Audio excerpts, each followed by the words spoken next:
Guys, welcome back to my channel. आज के video environmental science के स्टूडेंट्स जो फर्स्ट ईयर में हैं उनके लिए रहने वाली है। तो बिना देरी किए मैं यूनिट 1 से स्टार्ट करती हूँ। That is introduction to environmental studies. ठीक है, तो इसमें पहला पॉइंट देखो क्या है, मल्टीडिसिप्लिनरी नेचर, जिसका मतलब होता है कि इन्वायरमेंटल स्टडीज़ एक ऐसा सब्जेक्ट है जो मल्टीपल सब्जेक्ट्स का कॉम्बिनेशन है। ठीक है, अब ऐसा है क्यों वो समझते हैं। एक सेकेंड में ब्रश का यूज़ कर लेती हूँ। हाँ, तो मल्टीडिसिप्लिनरी नेचर जो है वो उसमें कॉम्बिनेशन क्यों है, क्योंकि इन्वायरमेंट को समझने के लिए सिर्फ साइंस नहीं, सोसाइटी भी समझनी पड़ती है। ठीक है, इसमें सब्जेक्ट्स भी इंक्लूड होते हैं। ठीक है, उसमें सबसे पहले आता है बायोलॉजी, जिसमें हम प्लांट्स, एनिमल्स, बायोडाइवर्सिटी पढ़ते हैं। ठीक है, देन केमिस्ट्री, जिसमें पॉल्यूशन, गैसेस, एसिड रेन वगैरह के बारे में पढ़ते हैं हम। एंड फिज़िक्स में तो हम सबको पता है फ्रिक्शन, एनर्जी फ्लो, क्लाइमेट, इन सब के बारे में पढ़ाई करते हैं। जियोग्राफी में हम ऑल ओवर द वर्ल्ड क्या क्या हो रहा है, ठीक है, लैंड, वेदर, इन सब के बारे में पढ़ते हैं। इकोनॉमिक्स में रिसोर्स यूज़ के बारे में पढ़ाया जाता है। सोशियोलॉजी में ह्यूमन बिहेवियर के बारे में पढ़ाया जाता है। ठीक है, अब इसका इजी एग्जांपल समझो। अगर पॉल्यूशन समझना है तो केमिस्ट्री प्लस बायोलॉजी दोनों चाहिए। ठीक है, तो इन्वायरमेंट एक कॉम्प्लेक्स सिस्टम है, इसीलिए मल्टी सब्जेक्ट स्टडीज़ की ज़रूरी होती है। अब देखो इसका कंपोनेंट्स ऑफ इन्वायरमेंट, कंपोनेंट्स जो होते हैं वो कितने तरह के होते हैं। ये रहा, एक सेकेंड, ये these are the components of the environment, that is the atmosphere. Atmosphere क्या होता है, अर्थ के अराउंड जो गैस लेयर होती है उसको हम बोलते हैं एटमॉस्फेयर। इसमें होता क्या है, ऑक्सीजन जो कि सांस लेने के लिए इम्पॉर्टेंट है वो होती है। ठीक है, देन नाइट्रोजन, CO2। ठीक है, ये सब होता है एटमॉस्फेयर में। And different types of gases are present in the atmosphere. इसका काम क्या होता है वो देखते हैं। काम होता है वेदर कंट्रोल करना। ठीक है, टेम्परेचर को बैलेंस रखना है, इसका काम होता है। एग्जाम्पल देखो, अगर ऑक्सीजन ना हो तो लाइफ पॉसिबल नहीं है। ठीक है, इसलिए कहते हैं जितना हो सके पेड़ उगाओ। पेड़ जो होते हैं वो हमें क्या देते हैं, ऑक्सीजन। ठीक है, अब बी पार्ट पे आओ, हाइड्रोस्फेयर। ठीक है, इसका मीनिंग समझो। अर्थ का सारा वाटर का जो पार्ट होता है उसी को हम बोलते हैं हाइड्रोस्फेयर। आप कमेंट में मुझे ये बताओ कि इंडिया का कितने परसेंट वाटर है। ठीक है, और वर्ल्ड का कितने परसेंट है वो भी कमेंट में बताना। ठीक है, इसके एग्जांपल्स देखो, rivers, lakes, oceans, ground water.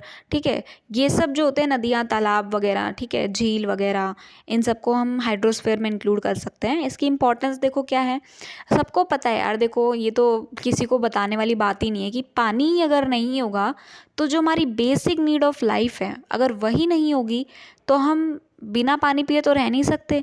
ठीक है, ड्रिंकिंग के लिए बहुत इंपॉर्टेंट है ये, फार्मिंग के लिए इंपॉर्टेंट है, हम खेती कैसे करेंगे। ठीक है, इंडस्ट्रीज़ में भी बहुत नीड होती है वाटर की। ठीक है, तो सिंपल क्या है, water is equals to life. Simple इसमें ये टैगलाइन है कि water is equals to life. Third is the lithosphere. Meaning क्या है इसका, अर्थ की सॉलिड सरफेस जो होती है उसको हम लिथोस्फेयर कहते हैं। गाइस देखो, मैं सिंपल आपको कीवर्ड का यूज़ करके बता रही हूँ ताकि आप एग्जैक्ट पॉइंट अपने एग्जाम में लिख के आ सकें। ठीक है, तो दाएं बाएं रामायण और राम कथा लिखने से अच्छा है कि आप टू द पॉइंट आंसर लिखें। अगर आपका कीवर्ड होगा उसमें एंड उसके बाद अगर आप राम गाथा लिखते हैं तो आपका आंसर करेक्ट होगा।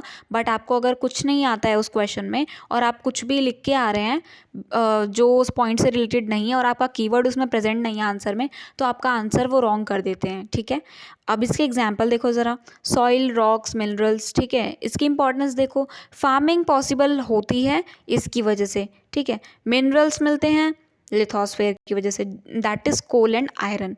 ओके, डी पॉइंट देखो ज़रा। सॉरी गाइस, इसको मैं स्क्रॉल तो कर रही हूँ बट ये काम नहीं कर रहा था। या डी पॉइंट देखो ज़रा, बायोस्फीयर क्या है। अब बायोस्फीयर में क्या होता है, बायोस्फीयर में क्या होता है कि जितने भी तरह के हमारे plants, animals and micro organisms होते हैं, जितने भी तरह के लिविंग ऑर्गेनिजम्स प्रेजेंट होते हैं एटमॉस्फेयर में, उसी को बोलते हैं biosphere. Include plants, animals, humans. ठीक है, इसकी इंपॉर्टेंस क्या होती है, यही अर्थ का जो लाइफ जोन है वो इंक्लूड होता है। अब इसका फाइनल कंक्लूजन मैं यही देना चाहूँगी कि ये 4 कंपोनेंट्स जो होते हैं, जो भी मैंने आपको अभी बताया, ये एक दूसरे से कनेक्टेड हैं। ठीक है, अगर एक डिस्टर्ब हो जाएगा तो पूरा सिस्टम डिस्टर्ब हो जाएगा। थर्ड पॉइंट देखो ज़रा, मैं स्क्रॉल कर रही हूँ। थर्ड पॉइंट देखो, इम्पॉर्टेंट तो मैंने आपको कंक्लूजन इसका बता ही दिया।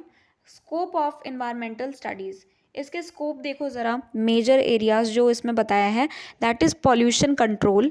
ठीक है, स्कोप का मतलब क्या होता है कि ईवीएस का यूज़ कितनी जगह पर होता है। ठीक है, मेजर एरियाज़ कहाँ कहाँ यूज़ होता है इसका, पॉल्यूशन कंट्रोल में, रिसोर्स मैनेजमेंट में, क्लाइमेट चेंज जो होता है, क्लाइमेट का अप्स एंड डाउन्स होना डेली, बायोडाइवर्सिटी को मेजर करने के लिए, कंजर्वेशन के लिए क्या क्या उसको बचा सकते हैं किस तरह से, सस्टेनेबल डेवलपमेंट के लिए, दैट इज़ कि आज की जो जनरेशन है वो यूज़ कर रही है, उस चीज़ को बचाना चाहिए ताकि फ्यूचर जनरेशन जो है वो उसका यूज़ कर पाए।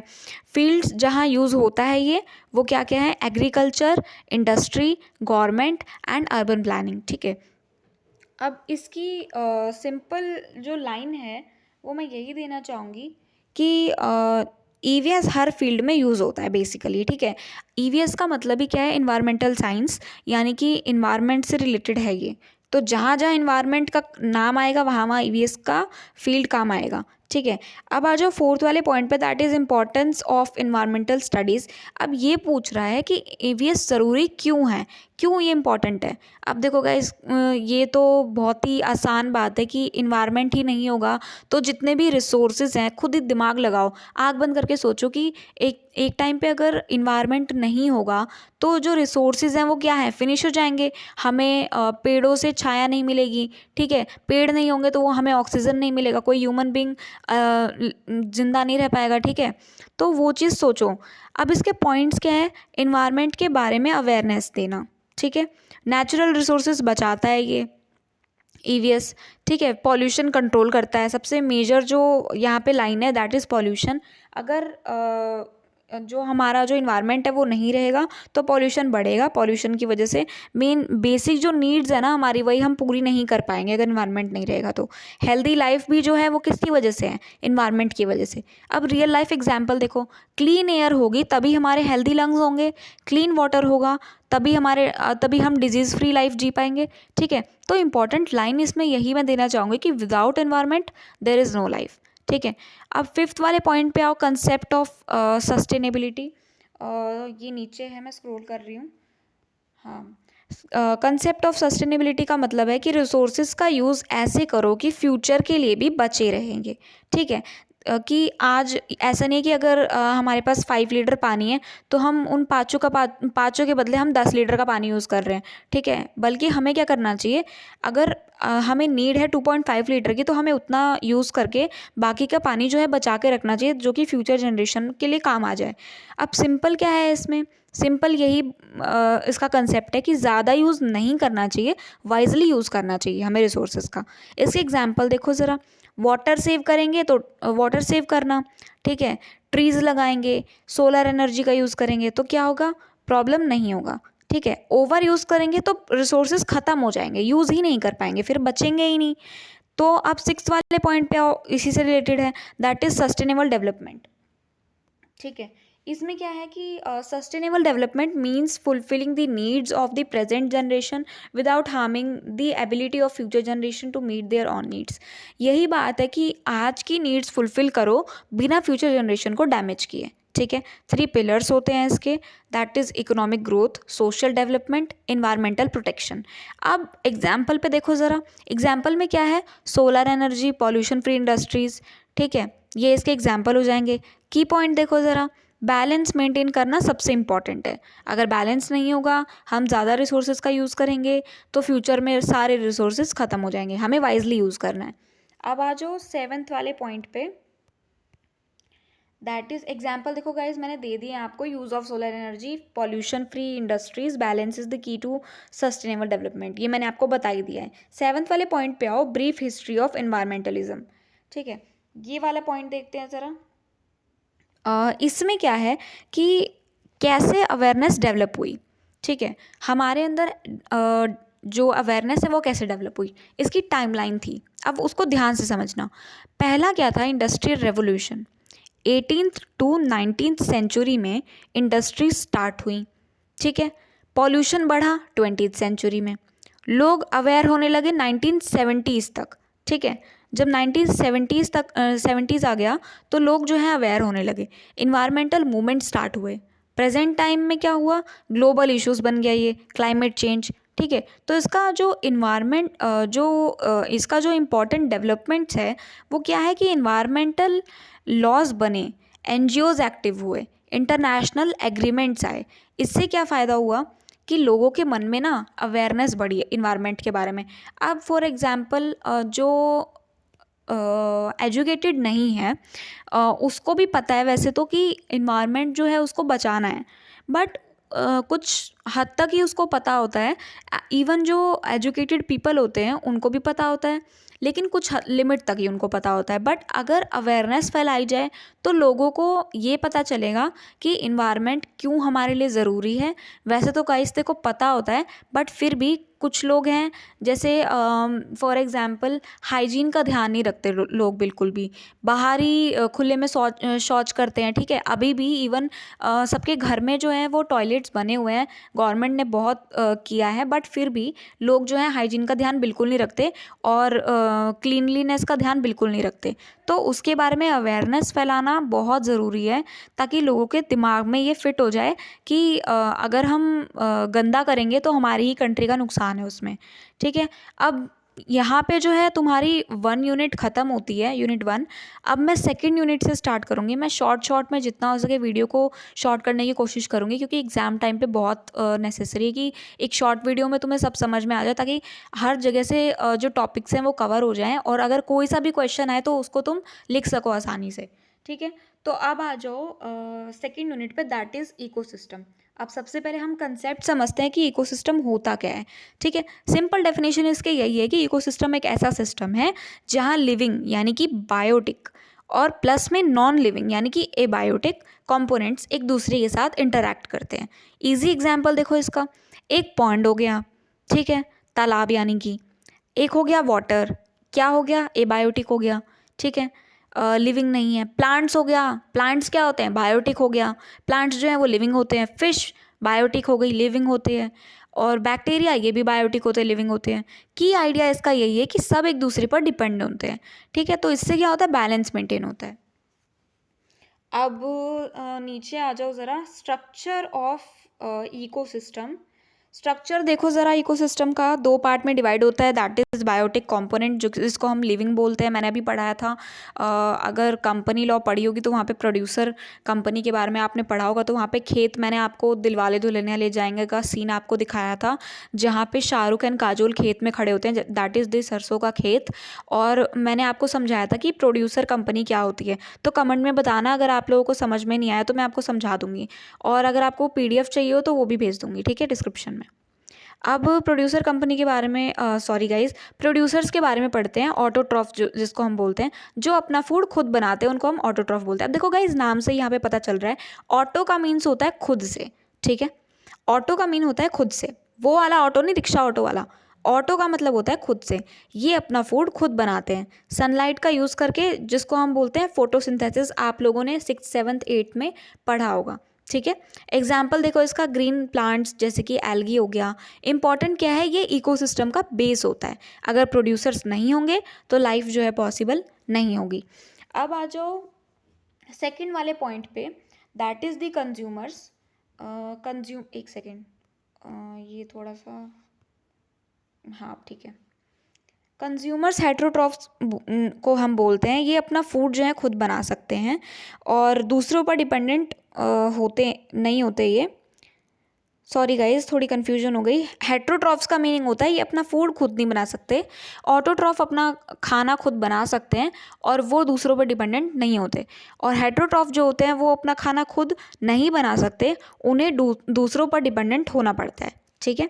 टाइप्स देखो ज़रा इसके, हर्बीवोर्स, कार्निवोर्स, ओमनिवोर्स, ये सब आप लोगों ने 6th 7th 8th में पढ़ा होगा, फिर भी मैं आपको क्लियर कर देती हूँ। हर्बीवोर्स जो होते हैं वो प्लांट्स खाते हैं, एग्जाम्पल ले लो काउ डियर का। कार्निवोर्स जो होते हैं एनिमल्स भी खाते हैं, और ओमनिवोर्स जो होते हैं प्लांट्स और एनिमल्स दोनों को खाते हैं, ठीक है। कार्निवोर्स का एग्जाम्पल देखो लायन हो गया, ओमनिवोर्स ह्यूमंस हो गए, ठीक है। इंपॉर्टेंट इसकी यही बात है कि एनर्जी एक लेवल से नेक्स्ट लेवल से ट्रांसफ़र होती है, ठीक है। अब आ जाओ डीकम्पोजर्स पे, नीचे वाला पॉइंट है। डीकम्पोजर्स क्या होते हैं वो देखो। डीकम्पोजर्स होते हैं जो डेड प्लांट्स और एनिमल्स को तोड़ते हैं, ठीक है, न्यूट्रिएंट्स सॉइल में वापस डालते हैं, उसी को हम बोल देते हैं डीकम्पोजर्स। एग्जाम्पल देखो इसका बैक्टीरिया, फंगाई, ठीक है। अब इसकी मैं आपको बताती हूँ बात की, डिकम्पोजर्स एक्चुअली में अगर कोई ऑर्गेनिज्म है, अगर वो डेड है, ठीक है, तो ये बैक्टीरिया एंड फंगाई क्या करते हैं ना, उसको डिकम्पोज करने का काम करते हैं, उसको खा खा के ख़त्म करते हैं, ठीक है, ताकि वो बर्डन ना पड़े इन्वायरमेंट के ऊपर। अब डिकम्पोजर्स जो होते हैं वो नेचर के रिसाइकलर होते हैं, जो मैंने आपको अभी बताया। बी पार्ट पे आओ, अबायोटिक कंपोनेंट्स जिसको हम बोलते हैं नॉन लिविंग। अब इसमें क्या है कि जो चीज़ ज़िंदा नहीं है, जो चीज़ ज़िंदा नहीं है, जिसको हम फील कर सकते हैं, सिर्फ टच नहीं कर सकते, ठीक है, ये लाइफ को कॉमर्स स्टूडेंट तो रिलेट कर रहे होंगे, टैंजिबल इंटैंजिबल एसिड्स आप लोगों ने पढ़ा होगा, उसी की तरह है ये बायोटिक अबायोटिक, ठीक है। जिसको कन्फ्यूजन हो, अगर वो आपको कंसेप्ट पता है तो बायोटिक अबायोटिक आप लोगों को अच्छे से समझ आ जाएगा। ये लाइफ को सपोर्ट करते हैं अबायोटिक, जैसे कि air, water, soil, sunlight, temperature, minerals, ठीक है। इसकी इंपॉर्टेंट लाइन ये है कि अगर अबायोटिक फैक्टर्स डिस्टर्ब हो जाएंगे तो इकोसिस्टम भी डिस्टर्ब हो जाएगा, ठीक है। थर्ड वाला point that is functions of ecosystem, नीचे है ये फंक्शंस ऑफ इकोसिस्टम। देखो ज़रा, फर्स्ट वाला पॉइंट क्या है, एनर्जी फ्लो। एनर्जी का मेन सोर्स क्या होता है, सबको पता है गाइस, कमेंट में बताना, इसमें वैसे दिख गया होगा आप लोगों को, दैट इज सन, ठीक है। फ्लो क्या हो गया, सन जो है वो प्लांट बनेगा पहले, सन से पहले प्लांट पे, सन की हेल्प से प्लांट उगेंगे, ठीक है, then herbivores, then carnivores, then decomposers, ठीक है। प्लांट्स जो हैं देखो, सन जो है, सन की हेल्प से प्लांट्स उगेंगे, फिर हर्बीवोर्स जो होंगे वो प्लांट्स को खाएंगे, देन हर्बीवोर्स को कार्निवोर्स खाएंगे, एंड कार्निवोर्स जो होंगे अगर वो मर जाएंगे देन वो डिकम्पोजर्स उनको खाएंगे, ठीक है। तो ये जो साइकिल होती है ये चलती रहती है। इसके इंपॉर्टेंट पॉइंट्स देखो ज़रा, एनर्जी एक डायरेक्शन में फ्लो होती है, रिवर्स नहीं होती, हर लेवल पे एनर्जी कम होती है, 10% लॉ, ठीक है। ये लिखा हुआ है, अगर आप लोगों को समझ में नहीं आया तो प्लीज़ कमेंट में बता देना, मैं आपको ये वाला पॉइंट फिर से समझा दूंगी, that is the energy flow. अब बी वाले पॉइंट पे आओ, that is food chain. Food chain भी आप लोगों ने 6th 7th 8th में पढ़ा होगा, जिसने नहीं पढ़ा मैं अभी आपको क्लियर कर देती हूँ। फूड चेन क्या होती है, लीनियर पाथ जहाँ एनर्जी ट्रांसफ़र होती है, ठीक है। एग्जाम्पल देखो, ग्रास को खाया डियर ने, ठीक है, डियर को खाया लायन ने, तो that is the food chain. किसको किसने खाया ना वही फूड चेन होता है। टाइप्स देखो ज़रा इसके, grazing food chain, detritus food chain, ठीक है, ये टाइप्स हैं फूड चेन के। सी पे आओ, दैट इज़ सी पार्ट है फूड वेब। फूड वेब क्या होता है, फूड वेब क्या होता है, मल्टीपल फूड चेन्स का नेटवर्क होता है फूड वेब, ठीक है। इसके एडवांटेज देखो ज़रा, ज़्यादा स्टेबल सिस्टम होता है इनका, एक स्पीशीज़ ख़त्म होगी तो सिस्टम कोलैप्स होता है, कोलैप्स नहीं होता, सॉरी, एक सिस्टम अगर ख़त्म होगा तो सिस्टम कोलैप्स नहीं होगा, ठीक है। डी वाले पॉइंट पे आओ ज़रा, गाइस थोड़ा ना गला सूख रहा है मेरा, इस वजह से मैं थोड़ी कंफ्यूज हो रही हूँ। डी वाले पॉइंट पे आओ ज़रा, इकोलॉजिकल सक्सेशन। इसमें क्या है, टाइम के साथ इकोसिस्टम चेंज होता है, ठीक है, ये रहा यहाँ पे, ecological succession is the gradual change is in an ecosystem over time. इसके टाइप्स देखो, प्राइमरी, सेकेंडरी, इसके टाइप्स हैं। अब मैं आपको बता देती हूँ उसको डिटेल में थोड़ा सा। इसमें लिखा है कि टाइम के साथ, पहले इकोलॉजिकल सक्सेशन समझ लो, टाइम के साथ इकोसिस्टम चेंज होता है, इसको हम बोलते हैं इकोलॉजिकल सक्सेशन, ठीक है। टाइप्स इसके हैं, प्राइमरी सक्सेशन जिसमें बैरन लैंड से स्टार्ट होता है, और एग्जाम्पल हो गया इसका रॉक से ग्रास, देन ट्रीज, ठीक है।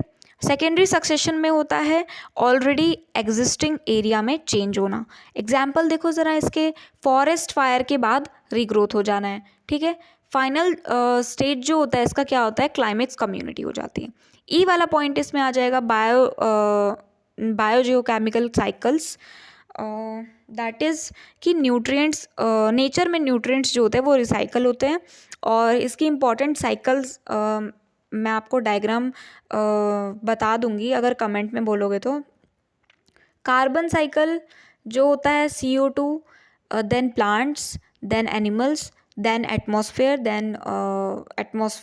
Nitrogen cycle, then soil, then plant, then animal, ठीक है। ये मैंने आपको बता दिया है। ये वाली जो साइकिल है ये आप पढ़ लेना, ये वैसे इतना पूछा नहीं जाता है, जो मेन है वो मैंने आपको बता दिया। ज़्यादातर गाइस ओजोन लेयर के बारे में पूछा जाता है। ये जो प्राइमरी एंड सेकेंडरी वाला मैंने आपको पढ़ाया ऊपर सक्सेशन के बारे में, वो भी पूछा जाता है। फूड चेन, फूड वेब के बारे में पूछा जाता है, ठीक है। शॉर्ट नोट में पूछ लिया जाता है, आया था लास्ट ईयर जब आया था, जब मैं फर्स्ट ईयर में थी, ठीक है। फोर्थ वाले पॉइंट पे आओ, नीचे मैं स्क्रॉल कर रही हूँ, ठीक है। फोर्थ वाले पॉइंट पे आओ, इसमें क्या है, productivity of ecosystem. Productivity of ecosystem में क्या है, इसका मतलब होता है फूड प्रोड्यूस करने की कैपेसिटी, ठीक है। टाइप्स क्या होता है, प्राइमरी प्रोडक्टिविटी जैसे कि प्लांट्स, सेकेंडरी प्रोडक्टिविटी में आ जाएंगे एनिमल्स। ज़्यादा प्रोडक्टिविटी इज इक्वल्स टू ज़्यादा एनर्जी, ठीक है। फिफ्थ वाले पॉइंट पे आओ, इकोलॉजिकल पिरामिड्स। पिरामिड्स फॉर्म में इकोसिस्टम दिखाते हैं, ठीक है। इसमें यही कंसेप्ट है। टाइप्स इसके होते हैं, देखो 3 तरह के होते हैं, दैट इज़ यहाँ आ जाएगा pyramids of number, pyramids of biomass, pyramid of energy. Important इसकी लाइन यही है कि एनर्जी पिरामिड ऑलवेज अपराइट होता है, ठीक है। सिक्स्थ वाले पॉइंट पे ये भी आया हुआ था गाइज, लास्ट ईयर मुझे याद है। सिक्स्थ वाले पॉइंट में देखो होम्योस्टेसिस, ठीक है। इसमें होता है इकोसिस्टम का सेल्फ बैलेंस सिस्टम। एग्जाम्पल इसके देखो, predator pray balance, climate balance. इसमें क्या होता है, नेचर खुद अपना बैलेंस मेंटेन करता है। ये तो गाइज नॉर्मल सी बात है कि ये तो फैक्ट भी है खैर, कि नेचर जो होता है वो अगर उसको लगता है कि डिसबैलेंस है तो वो कुछ ना कुछ डिज़ास्टर लेके आता है, ताकि जो बर्डन है अर्थ पे वो कम हो जाए, ठीक है। लाइक फ्लड्स हो गया, एंड पैंडमिक, कोई भी पैंडमिक लाइक कोविड-19 आया था, तो वो इसीलिए होता है डिज़ास्टर फिर, ठीक है। अब आ जाओ टाइप्स ऑफ इकोसिस्टम पे। इसमें क्या है, टेरेस्ट्रियल लैंड जिसको हम बोलते हैं फॉरेस्ट, ग्रासलैंड आ जाएगा इसमें, और डेजर्ट आ जाएगा, टुंड्रा आ जाएगा। एक्वाटिक वाटर में क्या आ जाएगा, fresh water, then rivers, then lake. Marine, oceans, estuary, river plus sea mix होता है, ठीक है। मैराइन को हम ओशंस ओशंस में इंक्लूड हो जाएगा। Estuary mixture of river and sea होता है, ठीक है। फ्रेश वाटर जो है वो रिवर लेक्स आ जाएगा। एंड ये इतना गाइस ज़रूरी है नहीं टाइप्स ऑफ इकोसिस्टम, इम्पॉर्टेंस आ सकता है गाइस, ये थोड़ा पढ़ने वाली चीज़ है, इम्पॉर्टेंस क्या है इकोसिस्टम के। अब गाइस देखो, इन्वायरमेंट हमारे लिए बहुत कुछ करता है, जैसे कि हमें ऑक्सीजन प्रोवाइड करना, ठीक है। ऑक्सीजन सप्लाई क्यों है इकोसिस्टम इम्पॉर्टेंट, खुद सबको पता है ये बात कि क्लाइमेट कंट्रोल में हेल्प करता है, वाटर प्यूरिफिकेशन में हेल्प होता है, सॉइल फॉर्मेशन में हेल्प करता है इकोसिस्टम। ऑक्सीजन मैंने अभी आपको बता ही दिया, फूड चेन मेंटेन करने में हेल्प करता है। अब इकोसिस्टम का मतलब क्या है, लाइफ सपोर्टिंग सिस्टम, ठीक है। Threats to ecosystem, 9th point पे आओ। मेजर थ्रेट क्या है इसमें, कि डिफोरेस्टेशन मीन्स पेड़ों को काटना, ठीक है। पॉल्यूशन में air pollution, noise pollution, sound pollution एक ही होता है, noise and sound. And soil pollution भी होता है, ठीक है। वाटर पॉल्यूशन के बहुत सारे टाइप्स हैं, ठीक है। Climate change, ups and downs मैंने आपको बताया, जिसकी वजह से ग्लोबल वार्मिंग भी आ सकती है। ओवर यूज़ ऑफ रिसोर्सेज, अगर ज़्यादा रिसोर्सेज का यूज़ किया तो स्कैरसिटी हो जाएगी रिसोर्सेज की, ठीक है। अब इसका मेन रीज़न क्या है, मैंने आपको, अगर आप लोगों को सेकेंड ईयर, वो तो मैंने सेकेंड ईयर की वीडियो में पढ़ाया था, अगर आप लोगों को वो भी पढ़ना हो तो आप पढ़ सकते हो। ह्यूमन एक्टिविटीज़ जो होती हैं उसकी वजह से थ्रेट हो जाता है इकोसिस्टम को, ठीक है। अब 10th वाले पॉइंट पे आओ, दैट इज़ इकोसिस्टम सर्विस। इसमें क्या होता है, नेचर हमें फ्री सर्विस देता है, ठीक है, फ्री ऑफ कॉस्ट। अब टाइप्स पे आओ ज़रा, क्या फ्री ऑफ कॉस्ट देता है। प्रोविजनिंग में आ जाएगा हमारा फूड एंड वाटर। एक सेकेंड गाइज, मैं स्क्रॉल कर रही थी, स्क्रॉल हो नहीं रहा था। अब वो आएगा, अब आई थिंक आप लोगों को विजिबल होगा। हाँ, ecosystem services, that is nature हमें फ्री सर्विस देता है। एंड टाइप्स में आ जाएगा यहाँ पे प्रोविजनिंग, फूड वाटर, ठीक है। रेगुलेटिंग में आ जाएगा क्लाइमेट कंट्रोल, कल्चरल में आ जाएगा टूरिज्म, सपोर्टिंग में आ जाएगा न्यूट्रिएंट साइकिल्स, ठीक है। 11th वाले पॉइंट पे आओ, conservation, that is ecosystem conservation, protection methods. ये तो आप लोग को आना चाहिए गाइस, प्रोटेक्शन मेथड्स, ठीक है। नेशनल पार्क्स जो होते हैं, wild life protection, sustainable use, ये इसके मेथड्स होते हैं ताकि इसको कंजर्व किया जा सके। 12th वाले पॉइंट पे आओ ज़रा, इकोसिस्टम रिस्टोरेशन। इसमें क्या होता है कि डैमेज होने के बाद जो रिकवरी होती है उसको करना इंपॉर्टेंट होता है।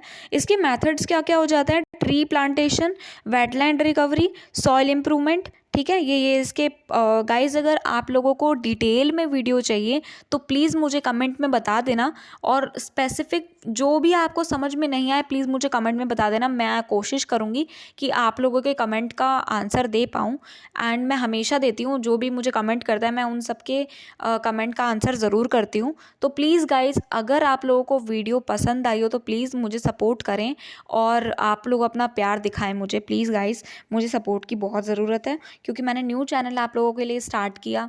जो चीज़ें मैं फ़ेस कर रही थी अपने लिए, मैं नहीं चाहती कि मेरे जूनियर्स को भी वो चीज़ फ़ेस करनी पड़े, इस वजह से मैं यूट्यूब चैनल लेके आई हूँ। तो प्लीज़ गाइज़, आप लोग अपना प्यार दिखाएं। मैं मेथड समझा रही थी आप लोगों को, tree plantation, wetland recovery and soil improvement, ठीक है। ये डैमेज होने के बाद की रिकवरी के बारे में बात है, ठीक है। अब आ जाओ, आपका सेकेंड यूनिट जो है वो ख़त्म हो चुका है। यूनिट 3 पे आ जाओ। यूनिट 3, अगर मुझे लगता है अभी टाइम है, एक सेकेंड गाइस, मैं देख लेती हूँ। सॉरी गाइस, गला थोड़ा सा बैठा हुआ है। 26 मिनट्स हुए हैं अभी। आई थिंक 10 मिनट्स और फिर मैं ये ख़त्म कर दूँगी, थर्ड यूनिट भी। That is the natural resources. Guys, bore तो नहीं कर रही ना मैं आप लोगों को। चलो फर्स्ट वाले पे आते हैं, दैट इज़ नेचुरल रिसोर्सेज क्या होते हैं। गाइस, मेरा स्ट्रगल देखो, मैं मेरे सामने पानी की बॉटल रखी हुई है बट मैं पी नहीं रही हूँ। मैं सोच रही हूँ आप लोगों को पढ़ा के ही पानी पी लूँ। मीनिंग देखो इसका, नेचुरल रिसोर्सेज वो सब चीज़ें हैं जो हमें नेचर से मिलती हैं और हम उसे यूज़ कर सकते हैं, ठीक है। सिंपल भाषा में अगर मैं कहूँ तो जो नेचर हमें देता है और ह्यूमन उसे यूज़ करता है, उसे क्या हम बोलते हैं, रिसोर्सेज बोलते हैं। अब इसके एग्जांपल्स देखो ज़रा, एग्जाम्पल क्या क्या हो जाएंगे, वही सेम चीज़ है, वाटर, फॉरेस्ट, मिनरल, सनलाइट, ये जितनी भी चीज़ें हैं ना, ये सब हमें जो है नेचुरली मिलता है, ठीक है। ये गॉड गिफ्टेड चीज़ें होती हैं, ठीक है। ह्यूमन बहुत ही लकी है जो उसे इतना अच्छा ब्यूटीफुल नेचर जो कि गॉड ने दिया, जिसकी वजह से हमें फ्री ऑफ कॉस्ट सब कुछ मिल जाता है, ठीक है। अब टाइप्स देख लेते हैं ज़रा इसके, टाइप्स ऑफ नेचुरल रिसोर्सेज, ठीक है। पहला आ जाता है हमारा रेन्यूएबल रिसोर्सेज, ठीक है। इसका मतलब क्या होता है, जो रिसोर्सेज दोबारा बन सकते हैं उनको हम बोलते हैं रेन्यूएबल रिसोर्सेज। रीजनरेशन का मतलब ये होता है दोबारा बनाना, ठीक है। कॉन्टीन्यूस सप्लाई इसके एग्जाम्पल देखो ज़रा, solar energy, wind energy, water, limited level तक ही होते हैं।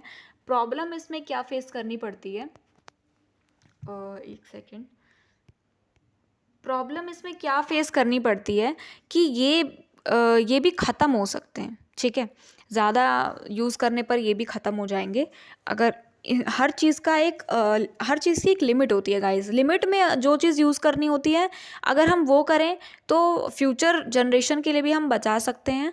मैं बार बार बोलती हूँ, हर वीडियो में बोलती हूँ, प्लीज़ गाइस, अपने आसपास अगर आप देखें रिसोर्सेज का दोहन होते हुए, अगर आप लोग देखें उसका मिसयूज़ होते हुए, तो प्लीज़ उसे रोकें, ठीक है। क्योंकि अगर आप नहीं करेंगे तो आप आज सोचेंगे कि छोड़ना यार, मेरी बात तो थोड़ी ना है, मैं क्यों करूं, तो फिर कल ना वो आप पे आ जाती है बात, ठीक है। देन फिर आप कोसते हो कि बड़ी बेरहम दुनिया है कि कोई किसी की मदद नहीं करता। तो शुरुआत पहले आप ही से होती है, ठीक है। अब वापस से पॉइंट पे आ जाओ, दैट इज़ बी वाला पॉइंट, नॉन रेन्यूएबल रिसोर्सेज। ठीक है, इसका मीनिंग होता है जो रिसोर्सेज एक बार यूज़ होने के बाद जल्दी वापस नहीं आते। ठीक है, एग्जॉस्टेबल का मतलब होता है ख़त्म हो सकते हैं, लिमिटेड स्टॉक में होते हैं। ठीक है, एग्जाम्पल देखो ज़रा इसके, coal and petroleum. Guys, coal and petroleum बहुत बहुत इम्पॉर्टेंट हमारे रिसोर्सेज हैं। ठीक है, ये मिलियंस ऑफ ईयर्स में बनते हैं। ये इसका इम्पॉर्टेंट ये बात, इसकी इम्पॉर्टेंट बात ये है कि ये मिलियंस ऑफ ईयर में बनते हैं। ठीक है, थर्ड वाले पॉइंट पे आओ, दैट इज़ लैंड रिसोर्सेज। इसमें क्या होता है, लैंड सिर्फ ज़मीन नहीं होती बल्कि सॉइल भी होती है, मिनरल भी होता है, वेजिटेशन भी होता है। ठीक है, इसके यूजेस क्या क्या है, एग्रीकल्चर हो गया, हाउसिंग हो गया, इंडस्ट्री हो गया। फोर्थ वाले पॉइंट पे आओ, लैंड डिग्रेडेशन। इसका मतलब होता है लैंड की क्वालिटी का गिरना। ठीक है गाइज, जो फर्टिलाइजर्स होते हैं, केमिकल यूज़ जो होता है ना, उस वजह से क्या होता है, सॉइल की फर्टिलिटी ना लो हो जाती है। ठीक है, कई बार ज़मीनें बंजर भी हो जाती हैं और वहाँ पे दोबारा खेती भी नहीं होती। ठीक है, तो सॉइल को बचाना इज़ वेरी इंपॉर्टेंट। पहले इंडिया में ऑर्गेनिक फार्मिंग होती थी, बट क्योंकि ऑर्गेनिक फार्मिंग का एक नुकसान ये भी है कि जिस हिसाब से हम देसी तरीके से उसको उगाते हैं उस हिसाब से लो कॉस्ट मिलती है। ओरिजिनल प्रोडक्ट्स जो होते हैं वो आज के टाइम पे कम हो गए हैं बिकना। ठीक है, और उसमें ना कीड़े लग जाते थे, इस वजह से ना फार्मर्स का बहुत नुकसान होता था। तो हमने इकोनॉमिक्स जिसने पढ़ी हो, उस टाइम पे नॉर्मन बोरलॉग एक इकोनॉमिस्ट थे, एंड हमारे जो फार्मर मिनिस्टर थे, आई थिंक मुझे उनका नाम नहीं याद आ रहा है, उनका नाम मुझे याद नहीं आ रहा है, क्या नाम था उनका, बट वो एक हमारे देवता के रूप में साबित हुए। उन्होंने जो HIV सीड्स जब उन्होंने वो इंडिया में लेके आए, ठीक है, इंडिया में उसका इंट्रोडक्शन करवाया। ठीक है, सुब्रमण्यम करके कोई आई थिंक थे, या फिर मे बी मैं रॉन्ग हूँ, नाम तो मुझे याद नहीं आ रहा है, आई डोंट नो। तो उनकी वजह से ही ना आज हम जो फार्मिंग कर रहे हैं वो इतनी प्रॉफिटेबल साबित हुई है। ठीक है, अब आ जाओ फर्टिलिटी लॉस। देखो मैंने लैंड डिग्रेडेशन में पहले ही बता दिया, pollution, that is soil pollution भी होता है गाइस, जिसमें लैंड की जो क्वालिटी होती है वो कम हो जाती है, गिरने लग जाती है। कॉजेज़ इसके क्या क्या है, क्या कारण है इसके, ये गिर जाती है, ओवर ग्रेजिंग। ठीक है, जो एनिमल्स होते हैं, जो जब उनको चराने के लिए लेके जाते हैं ना, तो ज़्यादा खा लेते हैं। ठीक है, डिफॉरेस्टेशन, पेड़ों को काट देते हैं हम, इंडस्ट्रियल वेस्ट जो होता है उसकी वजह से भी होता है ये सब, और इसका रिजल्ट क्या है कि लैंड लेस प्रोडक्टिव हो जाता है। अब फिफ्थ वाले पॉइंट पे आओ, सॉइल इरोजन, टॉप फर्टाइल का हट जाना। ठीक है, टॉप सॉइल का हट जाना, इसी को हम बोलते हैं soil erosion. Wind and water का इसमें रोल है, एंड इसका रिजल्ट क्या निकल के आता है कि क्रॉप प्रोडक्शन कम, लैंड डैमेज। ठीक है, नीचे आओ ज़रा, लैंड डिग्रेडेशन तो मैंने आपको पढ़ा दिया, ये स्क्रॉल ही नहीं हो रहा है, sorry guys, so sorry guys for the inconvenience. ठीक है, सॉइल इरोजन मैंने आप लोगों को अभी पढ़ाया। ठीक है, इसका कीवर्ड याद रख लेना, कीवर्ड इसका यही है, top soil and wind and water. Result इसका यही निकल के आता है, क्रॉप प्रोडक्शन कम, लैंड डैमेज। ठीक है, डेजर्टिफिकेशन पे आ जाओ, सिक्स्थ वाले पॉइंट पे, दैट इज़ फर्टाइल लैंड का डेजर्ट बन जाना, बंजर बन जाना, जो मैंने आपको ऊपर बताया। ठीक है, रेगिस्तान में कन्वर्ट हो जाता है वो एक तरह से। अब इसके कीवर्ड्स देखो, ड्राई कंडीशन में हो जाता है वो, तभी तो वो वर्क नहीं करता, फिर वहाँ पे कोई चुगाया नहीं जा सकता। लॉस ऑफ वेजिटेशन भी होता है। अब इसका एग्जाम्पल देखो, ज़्यादातर जो रेगिस्तान वाली जो ज़मीनें हैं ना, वो राजस्थान में होती हैं, राजस्थान वाले एरियाज़ में होती हैं। सेवन्थ वाले पॉइंट पे और लैंड यूज़ चेंज। इसका मीनिंग क्या है कि लैंड का यूज़ चेंज होना। ठीक है, एग्जाम्पल, फॉरेस्ट से सिटी में हो जाना, फॉरेस्ट से फार्मिंग। ठीक है, रिजल्ट इसका क्या निकल के आता है, loss of biodiversity, climate imbalance हो जाता है इस वजह से। और एट्थ वाले पॉइंट पे और डिफॉरेस्टेशन, ये तो सबको पता है, फॉरेस्ट्स का लार्ज स्केल कटिंग। कॉजेज़ क्या क्या हैं इसके, एग्रीकल्चर, माइनिंग, अर्बनाइजेशन। इफेक्ट्स इसके सॉइल इरोजन पड़ते हैं, जो हमने अभी ऊपर पढ़ा, ग्लोबल वार्मिंग होता है, वाइल्ड लाइफ लॉस होता है। नाइन्थ वाले पॉइंट पे आओ ज़रा, माइनिंग का मतलब होता है अर्थ से मिनरल्स निकालना। इसके टाइप्स हो जाते हैं क्या क्या, कि open cast mining, underground mining. ठीक है, जो गाइज ये बहुत रिस्की होता है माइनिंग, कि मैं आपको क्या बताऊँ, ठीक है। इसमें ना बहुत ही ज़्यादा डीप जाते हैं जो मज़दूर वगैरह होते हैं, लेबर्स होते हैं, बहुत मेहनत करते हैं गाइस। और आप लोगों ने अगर पिक्चर में देखा हो तो आप लोगों को पिक्चर का भी एक सीन अगर आप लोग देख लेते हैं तो आप लोगों को कितना लगता है कि हाय ये कितना ही नीचे चला गया भाई, ठीक है। लेकिन वो एक्चुअली में ना वो और भी ज़्यादा मेहनत करते हैं। सोचो आप एक पिक्चर देख के कितना एक्साइटेड हो जाते हो, कितना फील करते हो कि रिलेट कर पा रहे होते हो उस चीज़ के साथ कि मतलब बड़ा ही नीचे चला गया यार, ये तो मर तो नहीं जाएगा ये। तो रियल में क्या होता है ना, वो उससे भी ज़्यादा बहुत भयंकर होता है, बहुत भयानक होता है। उनकी लाइफ जो होती है ना माइनिंग में, जो जिस माइनिंग एक फील्ड है जिसमें लेबर्स जो होते हैं वो बहुत मेहनत करते हैं, ठीक है। रिस्क भी उनका बहुत ज़्यादा होता है। अगर जो ऊपर के जो पत्थर वगैरह हैं वो गिर गया, मिट्टी वगैरह गिर गई, तो वो वहीं कई बार फंस जाते हैं, उनको फिर निकालना पड़ता है, ठीक है। अब माइनिंग में क्या होता है, इसके इफ़ेक्ट्स क्या होते हैं, लैंड डैमेज हो जाता है, वाटर पॉल्यूशन हो जाता है, हेल्थ इश्यूज़ हो जाता है। 10 वाले पॉइंट पे, और दैट इज़ डैम्स। इसका मीनिंग क्या है कि वाटर स्टोर करने के स्ट्रक्चर्स होते हैं ये, ठीक है। वाटर स्टोर करने के स्ट्रक्चर्स होते हैं। कीवर्ड्स ज़रा देखो इसके ज़रा, रिजर्वियर हो गया, हाइड्रो पावर हो गया, डैम्स का ये कीवर्ड है, ये लिख के आ सकते हो आप लोग एग्जाम में। जो मैं कीवर्ड बता रही हूँ ना, ये आप अगर लिख के आ गए ना जो क्वेश्चन आपसे पूछा, तो पक्का आपको ना फुल मार्क्स मिलेंगे उसमें। बेनिफिट्स देखो इसके, इरिगेशन में हेल्प करता है, इलेक्ट्रिसिटी में हेल्प करता है। देन आ गया प्रॉब्लम्स, इसमें क्या फेस करनी पड़ती है, displacement and forest loss. 11th वाले पॉइंट पे आओ, दैट इज़ वाटर रिसोर्सेज। इसमें क्या होता है, अवेलेबल वाटर रिसोर्सेज जो होता है उसी को हम बोल देते हैं, ठीक है। टाइप्स इसके हो जाते हैं, सरफेस वाटर में आ जाता है रिवर एंड लेक, ठीक है। ग्राउंड वाटर भी हो जाता है। एंड 12th वाले पॉइंट पे आओ, वाटर यूज़। वाटर का यूज़ कैसे होता है, डोमेस्टिक घर के लिए भी होता है, एग्रीकल्चर खेती के लिए भी होता है, इंडस्ट्री के लिए भी होता है, ठीक है। और 13 वाले पॉइंट पे आओ, over exploitation of water, excess use of water. ज़्यादा से ज़्यादा यूज़ करोगे वाटर का, मैंने अभी आपको शुरुआत में ही जब यूनिट 1 कर रहे थे तभी मैंने आपको एग्जांपल दिया था 5 लीटर ऑफ वाटर का, कि थोड़ा बचा के रखना चाहिए ताकि रिसोर्सेज जो हैं अगर वो कई कई बार ना अगर थोड़ी सी भी गड़बड़ हो जाती है ना तो बहुत फेस करना पड़ता है आने वाली जनरेशन्स को, ठीक है। एक्सेस यूज़ ऑफ वाटर करना हमें कम कर देना चाहिए। कीवर्ड्स इसके ये हैं कि ग्राउंड वाटर डिप्लेशन हो जाता है, वाटर स्कैरसिटी जो मैंने आपको बताया यूनिट 1 से ही मैं आपको इसके बारे में बताती आ रही हूँ, ठीक है। 14 वाले पॉइंट पे आओ ज़रा, फ्लड्स, ठीक है। एक्सेस वाटर सिचुएशन, इसका मीनिंग होता है सबसे ज़्यादा मतलब पानी की बौछार आ जाना, ठीक है। पानी की बौछार, ठीक है, जल बोलते हैं पानी, तो मैं कुछ और मत समझ लेना, ठीक है। इफ़ेक्ट्स ज़रा देखो इसके, क्रॉप्स डैमेज, हाउसेस डिस्ट्रॉय हो जाते हैं कई बार, ठीक है। नालों का पानी सड़क पे तैर रहा होता है, छी कितना गंदा लगता है याक, मेरे साथ तो कई बार हुआ है, ठीक है। अगर बारिश हो जाए ना तो सड़कों पे पानी जो तैर रहा होता है नाले का, मैं उसमें बहुत बार आई गई हूँ, याक। कोई नहीं, वापस आते हैं 15 पॉइंट पे, दैट इज़ ड्राफ्ट, ठीक है। इसमें क्या होता है, वाटर शॉर्टेज।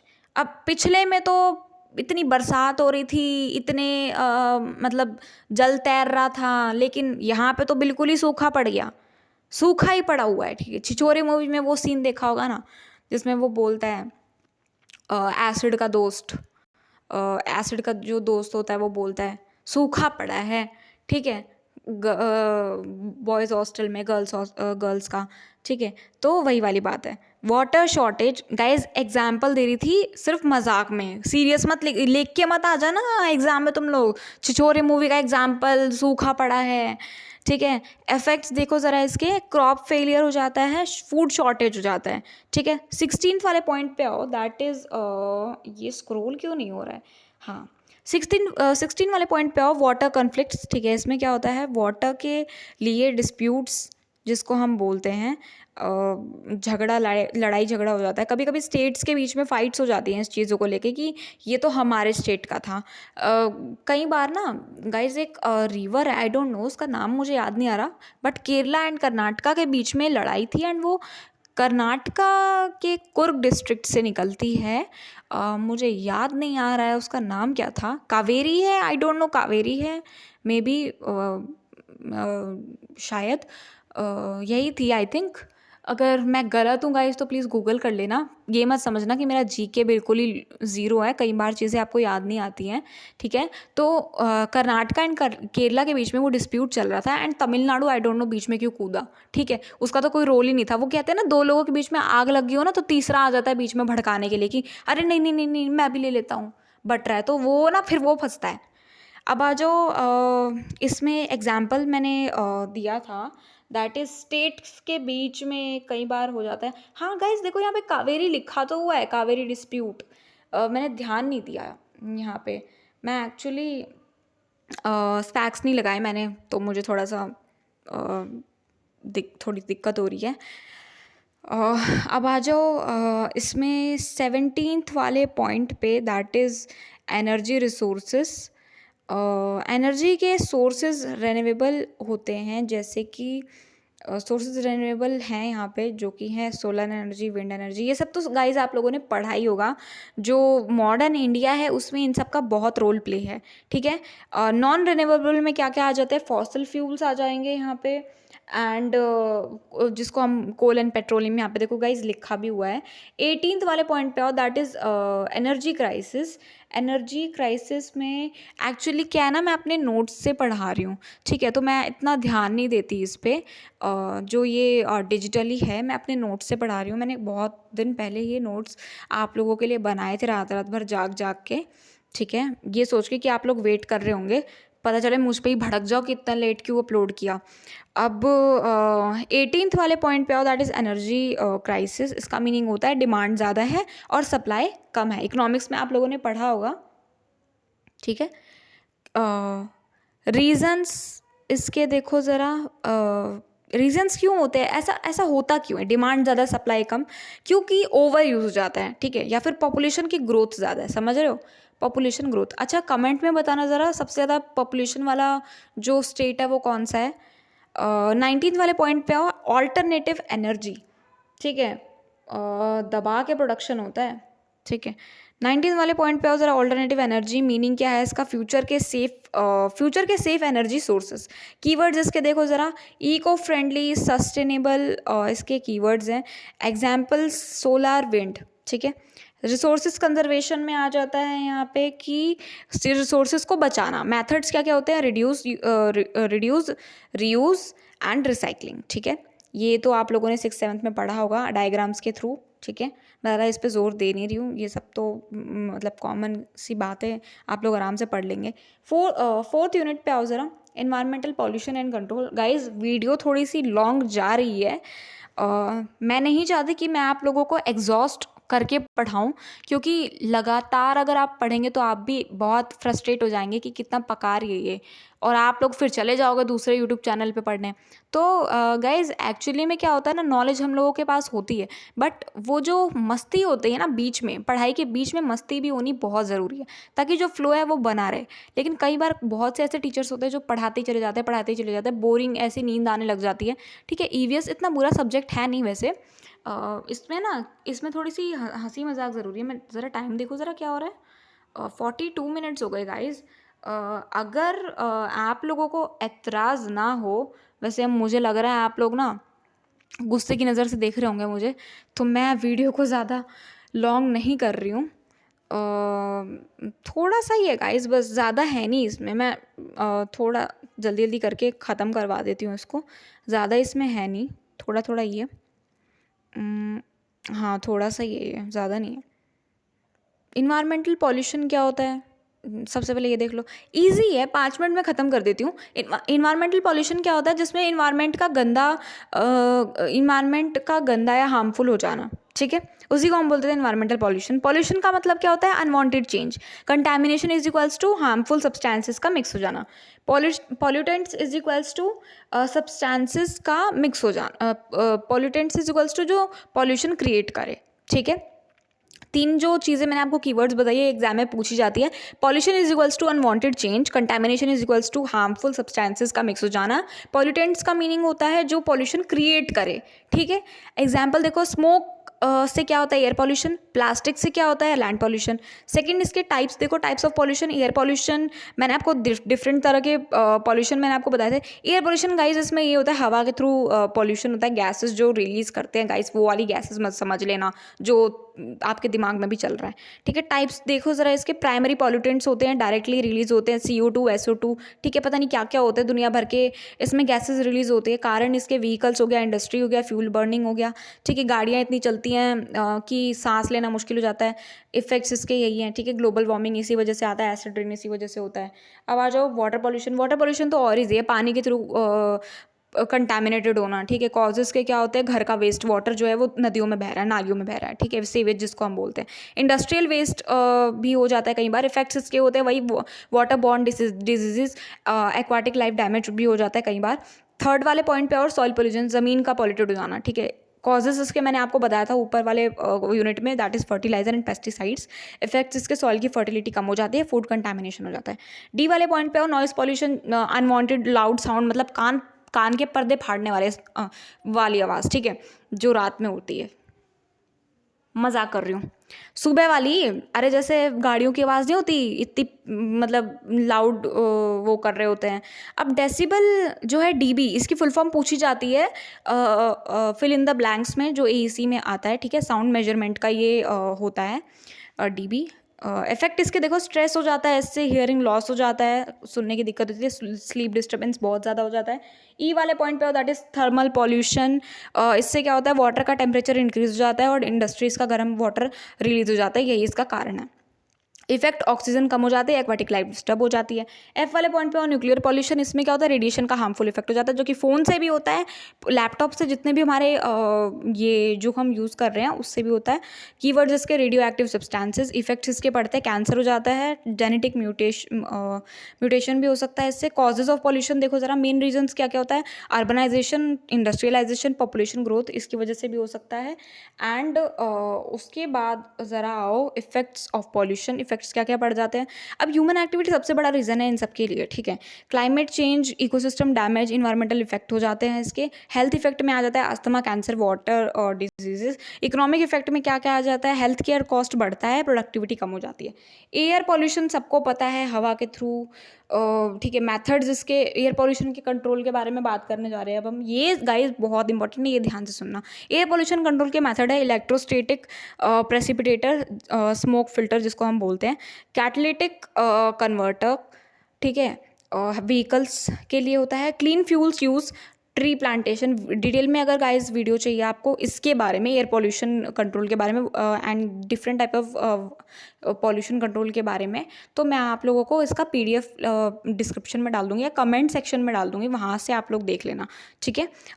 वाटर पॉल्यूशन देखो ज़रा, इसमें सेवेज ट्रीटमेंट प्लांट STP होता है, जिससे water treatment, recycling, safe disposal इसमें हम देख सकते हैं। सॉइल पॉल्यूशन का मैथड यही है, मैंने आपको ऊपर ही बताया था, ऑर्गेनिक फार्मिंग, केमिकल का यूज़ कम करो, प्रॉपर वेस्ट मैनेजमेंट करो।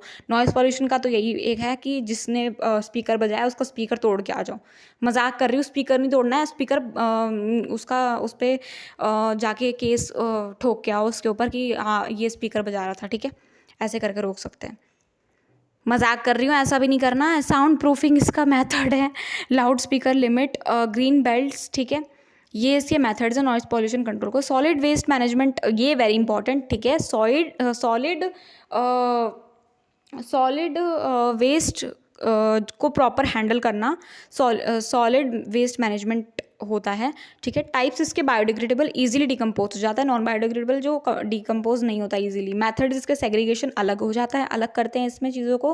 रिसाइकलिंग, कंपोस्टिंग भी होता है। हज़ार्डियस वेस्ट क्या होता है वो देखो, इसमें क्या होता है, डेंजरस वेस्ट जिसको हम हज़ार्डियस वेस्ट बोलते हैं। Toxic is equals to poisonous, इसके कीवर्ड्स हैं।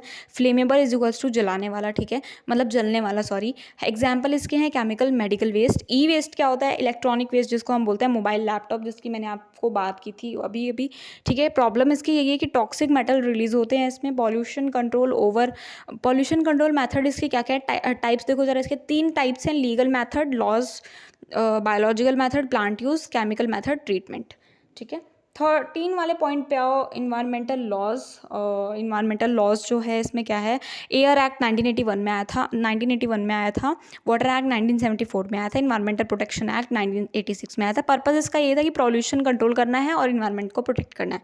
केस स्टडीज़ इसकी बहुत इंपॉर्टेंट है, that is Bhopal gas tragedy, gas leak disaster, बहुत लोगों की डेथ हो गई थी इसमें, Ganga action plan, river cleaning project, Delhi air pollution problem, smoke problem भी हो गई थी, plastic waste rules, plastic ban initiatives. ठीक है, ये सब जो चीज़ें हैं ना, ये लास्ट वाली जो चीज़ है इस